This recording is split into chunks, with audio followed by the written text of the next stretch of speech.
Hey guys, Ken Howell, Rapid Results Timing. Just kind of making this video. I was asked to make a video by Kevin Clark on some of the inconsistencies or inaccuracies that could happen with finish links timing. So basically just want to go over a few things to cover possibly as referees or officials. If you wanted to check or you had a complaint or some concerns, you could always come in and talk to a timer about how their setup is.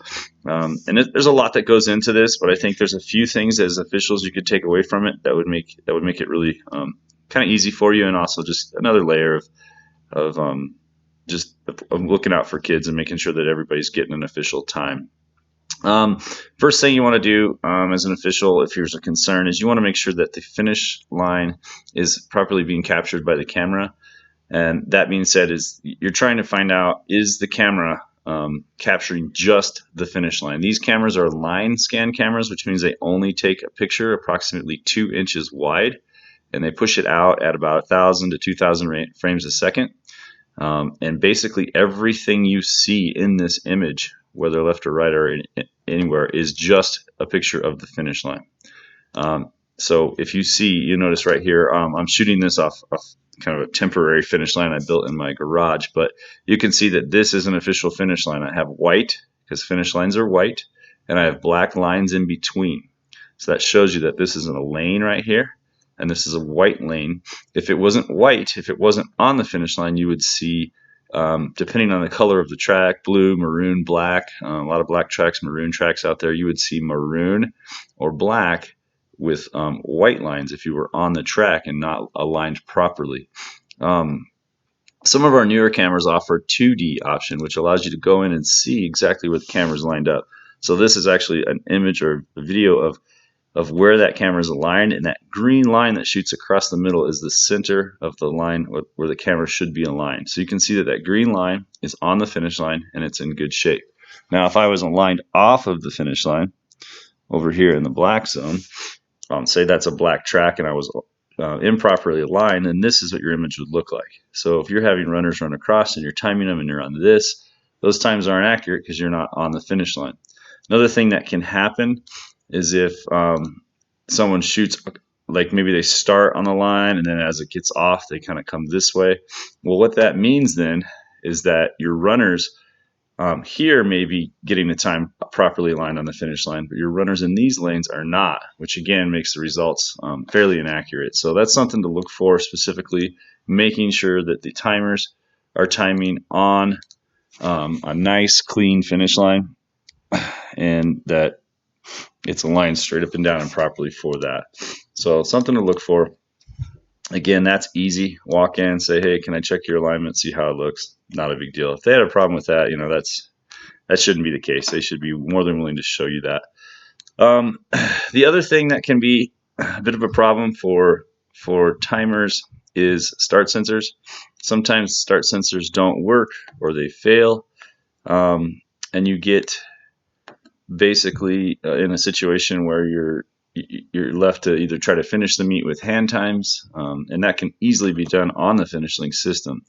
You can actually go in and click here and start any race by hitting the space bar when the gun goes off.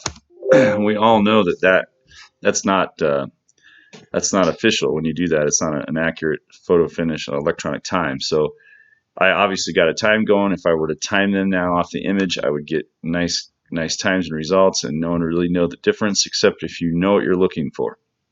If you notice, when I started that, it put a start time of day up here, and it shows M. That means manual. That means I started it without a start sensor. So you can also see for this event that I started it manually written right here. So that's something you could look for in an official result if there was someone questioning the validity of those results. Obviously, with a spacebar start, times are going to be faster. Kids will be qualifying where they might not normally, and if there's a question, manual start is not the way to go, not official. If you get a proper start from a start sensor, you would get what's called a radio link start. So, and this is there's other types of start sensors, but in Colorado, I don't believe anyone else is using the other types, and at this point Radio links is the common start sensor. So there you would get an R, and that's for radio links, and that shows you the time that it started. And then down here you see it no longer says manual. It says it just says the time of day that it started, so you know that that's official. If they're using a cabled start, you would also just get this without manual next to it, so that would be awesome. And then I believe that this is blank when using a cabled start, so there wouldn't be an R, M, or anything. It would just be a start time, which you know that's official at that point.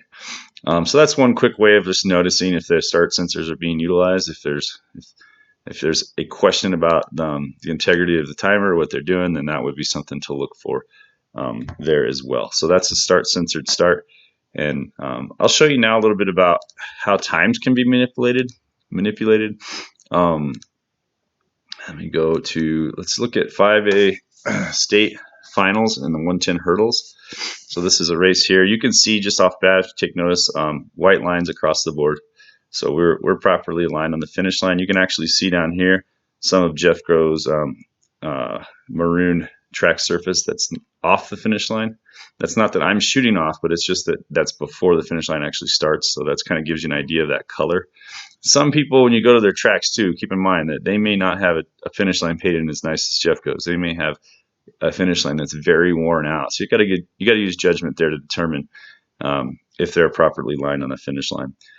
For example, here though, I'll do a few things to show you guys how these times can be manipulated. Let's say that this is my student athlete, and he was trying to qualify for state, and he was also close. You know, he comes in here, he runs a 13:85, which is his official time at state here, and I really wanted a 13:75.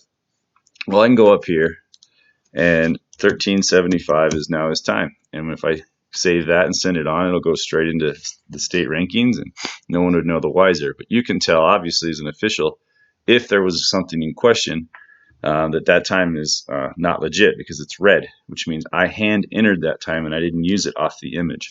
You'll also notice that when I did hand enter that time, it took away the bar that was on their torso where I officially read that image, and it's no longer there because this time is not being used off the image. It's made up. So that's something to look for, and definitely, especially if they're all red, you know that they've basically use stopwatches for every runner, probably, or other things, or created their own times. But I don't know that that's ever even happened, to be honest with you. But these are things that could be a possibility. You also notice too on the wind, it's black meters per second. It says 110 hurdles. I use the 110 hurdles start, 13 seconds of wind, and that's the proper start for that race. You'll want to make sure that that's the proper start for that race. And sometimes that gets some people overlook that when it's not set up automatically, but nonetheless, this is 1.6 meters. I could go in now and manipulate that. So say it was 2.1 and I wanted it to be 1.6 or 1.5. Now I have 1.5. I have a legal race. I'm sending this stuff on to Mile Split, onto Max Preps. No one knows the wiser, but that's completely illegal because that's a manipulated wind time. Now, also keep in mind, some people use manual wind gauges with someone down at the wind gauge pushing the button.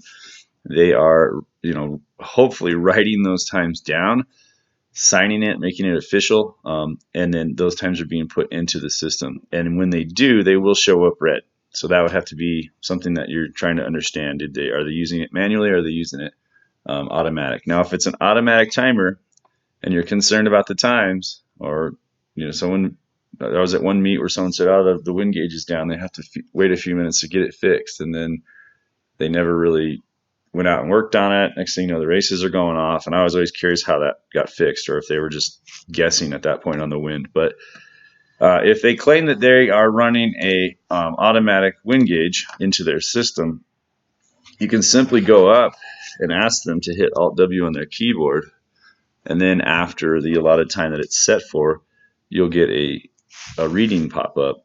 And I use this typically when I'm doing a college meet. We're going to reverse directions. The official wants to know, where is the wind going right now? I'll hit Alt-W, and then it pops up here, 0.0 wind. I'm sitting in my garage currently, and there it is right there. So 10 seconds was what it was set to. So you can see that that's one way of checking the wind. You can also just basically get a start.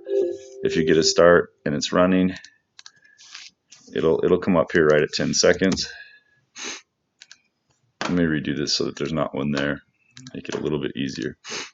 So let's do it one more time, and you'll get a wind here of 0-0 since I'm in my garage, and you'll see that it pops up as an official, and you know that you're on the accurate side of things.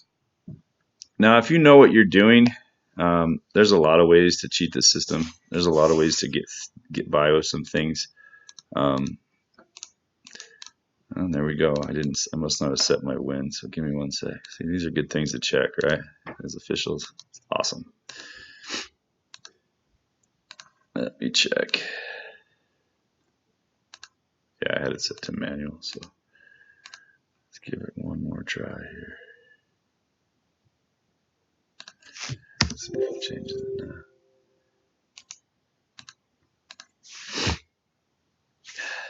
I may have to redo that one more time. It's really cold out here. I think my brain might be freezing just a little bit, so give me just a second. So now it's finally set to 100 meters. Check it myself. I don't have to use this again for 3 or 4 months, but we'll make sure it's right. So anyway, that's one way of checking. Come in and have them hit the space bar, or like I said, Alt-W, they should be able to provide you with a win, just like it popped up there, to show you that that's operating and working right. So those are some small things to look for. Again, I know it was brought up before too, reading images. I think that should probably still come down to official timer's discretion. I think as a timer, I often lean on my referees. If I feel like it's really close, I may ask my referee to take a look, and they're absolutely always willing, and they do a great job of that. We discuss the rules and what we're looking at just to determine. But it is basically what we're looking for is the torso, or an extension of the torso. So it could be breasts, it could be belly, it could be this arm if it's coming forward. But if it comes forward to a point, and I don't know that I have an example here, you have to look for basically when that arm, if it's coming forward, you can't time the arm. So you have to kind of look for that spot on their deltoid as part of that extension of the torso and time from that. But yeah, you're looking for mostly the torso, and sometimes those things get a little bit tricky. There is ways to pull up an image, zoom in, and make a determination upon who's in front and who's not. But basically, it's usually fairly easy to do. I've timed this. It's 2,000 frames a second because I knew at the state meet it would be a little bit closer. When you time a faster frame, you get a wider image and you can look at it a little bit better. That really comes down to the skill of the timer. If the timer is putting together really good images, it makes their job easier. If they're not, then it's a little bit more tricky. Another thing that we do at state is we time from both sides so that we can determine that those times on each side, and we synchronize both cameras to know that they're spot on for both sides of that. But those are some small things. Typically, breaking ties isn't much of an issue unless you're at a big competition, a state conference level competition where those points are mattering. Those first and seconds are a lot more impactful. But you try to take your time. Usually, though, at a small high school meet, they don't have cameras inside and out. They're doing the best they can from an inside or outside perspective, and they go from there. But that's all I have. There's probably a few other ways that a knowledgeable timer could get by with some things. There's some other systems out there that are used, Eagle Eye and so forth, and there's a new one on an iPad, which you can't really determine if you're on the finish line. There's some difficulties determining if there was an actual electronic start. So those things have some question marks. I think from a scientific standpoint, if they're aligned properly, they're certified by the NCAA. I have a hard time with wondering how they're aligned properly and if they are, and how that synchronization with the start sensor is all the time consistently. But I know from a finish link standpoint, these are kind of the ways that things can go wrong. There is occasions where timers that aren't on their game, say they miss capture. If you have an event pulled up and you don't hit this capture button and they come across that finish line, you will not get an image. And sometimes timers get woken up by the first runner, and then they turn it on, and then they time everybody else, and then they probably look for the coach and say, hey, what was the time on your stopwatch? And then they go in and hand enter it. Well, could be able to come in as an official and look at that time window and see if it was red to determine if there was something to that foul play. Could also ask for the file, ask for the LIF file that's in the system and email it to the, Gary Struble or somebody else, and he can have somebody with knowledge look at it, and they could determine what had gone on with that particular event that day. Anyway, guys, that's all I have for you. It's cold in my garage. I hope you're doing well, and I'll talk to you soon.